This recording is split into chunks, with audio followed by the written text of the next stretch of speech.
Election period चल रहा है। पवन सिंह का नाम खराब कर। तो मेरे भाई बाबा खान तो सबको याद होगा, पर बाबा खान भी पवन सिंह के सपोर्ट में आए हैं।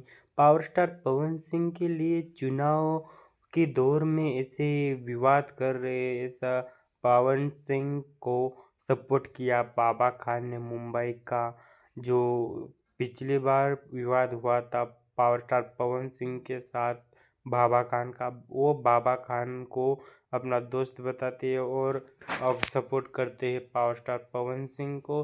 तो आप देख सकते हैं जो दुश्मन होते हैं वो भी पवन सिंह को सपोर्ट कर रहे हैं और दोस्ती का हाथ बढ़ा रहे हैं। तो आप देख इससे अंदाज लगा सकते हैं कि पावर स्टार पवन सिंह कितने और कितने मासूम और कितने अच्छे और कितने बढ़िया दिल के हैं, क्योंकि बाबा खान ने कितना पवन सिंह को ट्रोल किया, तभी पवन सिंह ने सबको माफ करके अपना दोस्ती का हाथ बढ़ाया था। तब भी पवन सिंह को सपोर्ट कर रहे बाबा खान।